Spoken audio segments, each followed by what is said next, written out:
সেদিন থেকে না আমি খুব ভয় বলছিলাম। আমরা গরিব মানুষ, ওই বড় লোকের মেয়েটা যদি বাচ্চা মনে করে রোগের নেশা লাগিয়ে দেয়, তখন হয়তো ওর বাড়ির লোকেরা বাচ্চা করে সর্বনাশ করবে। তোদের বিয়ের কথাটা বলেছিস, আমি করবো বলো তো? সেদিনের পর থেকে তো বাচ্চা আমার কাছ থেকে পালিয়ে বেড়াচ্ছে, ও সবাই বেরিয়ে যাচ্ছে, মা জানতে পারছে। তাই তো আমার ভীষণ ভয় করছে। আরে আরে না, ভয়ের কিচ্ছু নেই। ও বলি বটা দেখো, বটা তো এখনো বাড়ি ফেরেনি ভাই। তুমি এত সকাল সকাল বাড়ি ফিরলে? শরীরটা ভালো লাগছে না, বলি কেমন জ্বর জ্বর লাগছে, তাই গাড়িটা গ্যারেজ করে দিলাম। জল আসেনি, সিজন চেঞ্জের সময়টা তোমাকে একটু সাবধানে থাকতে হবে। বলি ও বলি, আমি গাড়িটা গ্যারেজ করে দিয়েছি। চলো তোমরা দুজন কথা বলো, আমি ততক্ষণে তোমার জন্য আদা আর গোলমরিচ দিয়ে চা করে রাখছি। 5 মিনিটের মধ্যে ছেড়ে যাবে, কেমন? দাদা যে আমার কাগজপত্রগুলো কোথায় রাখলো কে জানে, যাই দেখি আলমারিটা একটা খুঁজে দেখি। যায় এই আচ্ছা শোন, তো কি হয়েছে বলতো? কি আবার হবে, আমি তো ঠিকই আছি। না ঠিক নেই, তুই ইচ্ছে করে আমাকে এড়িয়ে যাচ্ছিস। তোর যদি তাই মনে হয় তাহলে আবার জিজ্ঞেস করছিস কেন? সেদিন যে আমাকে অত ভালোবাসার কথা বললি, সেটাই আমার অন্ধকার জীবনে চাঁদের আলো ছড়িয়ে দিয়েছে বাদশা। কিন্তু তারপর থেকে তুই যেন কেমন বদলে গেছিস। জয়, তুই কিছু মনে করিস না, সেদিন সেই কথাগুলো আমি তোকে বলিনি দি। আমাকে বলিসনি বলে? হ্যাঁ, ওই কথাগুলো আমি বন্দনাকে শুনিয়েছিলাম, যাতে যাতে আমার নামটা ওর মনের খাতা থেকে চিরদিনের জন্য মুছে ফেলে। এসব কি বলছিস রে? ঠিকই বলছি, সত্যিকারের ভালোবাসা মানুষের জীবনে একবারই আসে, আর বন্দনা হলো সে আমার একমাত্র ভালোবাসা। তার মানে তুই আমার সাথে অভিনয় করেছিস? তোর বন্ধনের নাটকের মাঝখানে আমার বিশ্বাস ভালোবাসাকে ভুলে গিয়েছিলি?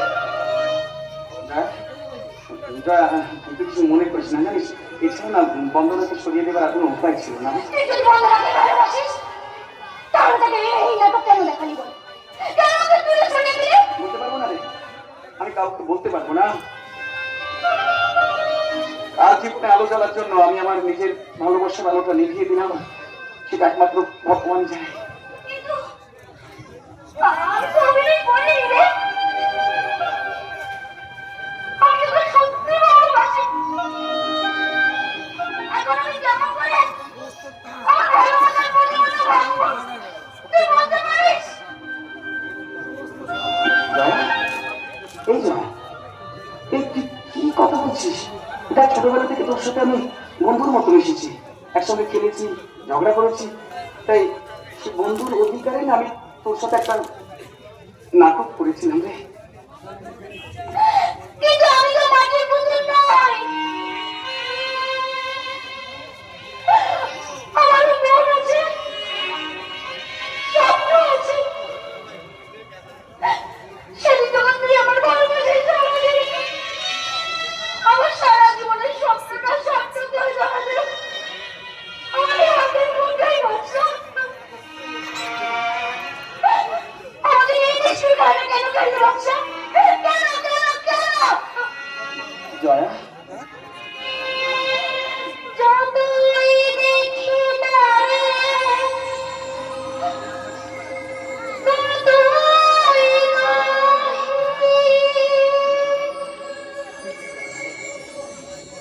আপন মন জ্বালা, নীরবে সহি তবু পারিনি দূরে যেতে, উড়িতে আসি। তুই গো পেতে অনল বানানো জেনে শুনে করেছি পা, প্রাণীর আশা ছেড়ে সপেছি প্রাণ, জেনে শুনে বিষ করেছি পা।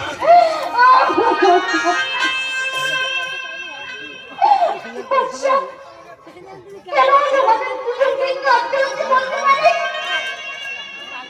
কাকে শুধু গলার জন্য দিয়ে ঘাত করছিস? সে তোর কে? না রে, আমি বলতে পারবো না। বন্ধু তুই আমাকে ক্ষমা করে দিস। কেন ক্ষমা করবে? একদিন একজনকে ভালোবাসি বলে কাছে টানবি, তারপর হলো গেছে বললি বুঝি সেই দায় থেকে মুক্তি পেয়ে যাবে। বর্দা, আমি তোদের বাইরে থেকে সব কথাই শুনেছি। ওই মেয়েটাকে তুই আমাকে ঠকাতে পারবি না। ইচ্ছে করে হলেও যখন ওর মনে ভালোবাসার ফুল ফুটিয়েছিস, তখন ওকেই তুই বিয়ে করবি। না বর্দা না,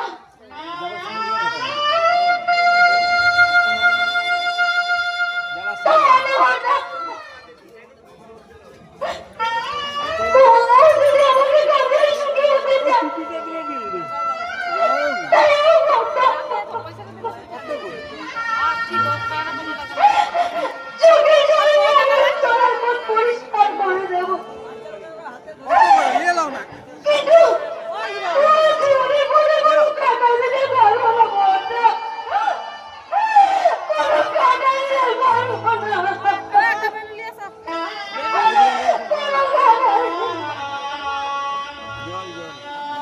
বাচ্চা বাচ্চা মেয়েটার মা হাসপাতালে শুয়ে আছে, এই সময় তুই ওকে এত বড় আঘাত দিলি কেন? বলতে পারবো না বর্দা। কেন পারবি না? কেন পারবি না? তুই যদি ওই বড় লোকের মেয়েটাকে ভালোবাস না না না না না, বন্ধনের সঙ্গে আমার আর কোনো রকম সম্পর্ক নেই। তাহলে জয়ার সঙ্গে এরকম ব্যবহার করছিস কেন?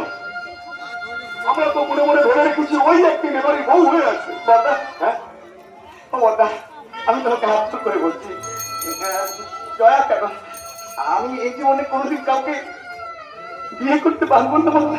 অমন কথা বলিস না ভাই, অমন কথা বলিস না। বাবা মা মারা যাওয়ার পর তোদের দুই ভাইকে বুকে টেনে আমি অনেক স্বপ্ন দেখেছিলাম। একজন তো আমার বুকটা ভেঙে দিয়ে চলে গেছে, এখন তুইও যদি আমাকে অস্বীকার করিস, তোমাকে অস্বীকার করার সাধ্য আমার নেই বর্দা, তোমাকে অস্বীকার করার সাধ্য আমার নেই। ছোটটা যত দূরে থাক, তোমরা দুই ভাই আমার আমার ইহকাল পরকালে মালিক। তাহলে তাহলে বড় ভাই হিসেবে আমি তোর কাছে ভিক্ষে চাইছি, তুই না বলিস না ভাই, তুই জয়াকে বিয়ে কর। হ্যাঁ ঠাকুরপো, মেয়েটা যে কাঁদতে কাঁদতে ওদের বাড়িতে চলে গেল, কেন মেয়েটাকে আঘাত দিলে? কে অন্যায় করেছিল? কেউ কোনো অন্যায় করেনি বৌদি, কেউ কোনো অন্যায় করেনি, এ আমার নিয়তি।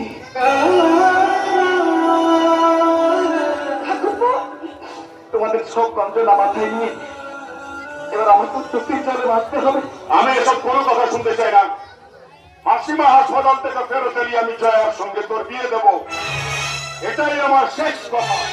না বর্দা, না না বর্দা, বর্দা তুমি এমন কোনো আদেশ করো না যাতে আমি তোমার কথা অবাধ্য হই।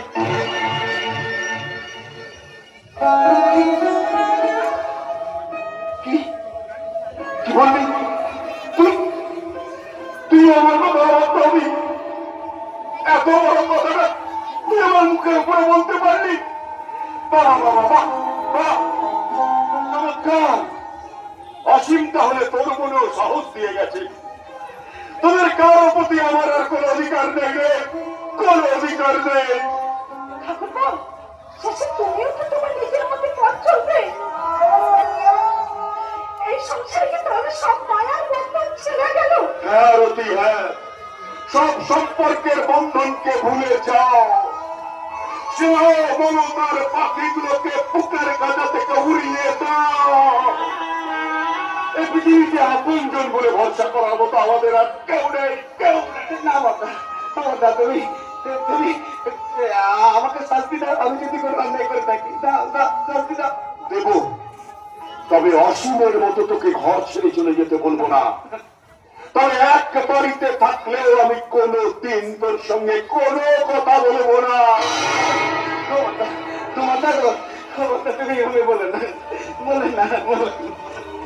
এটাই তোর একমাত্র শাস্তি।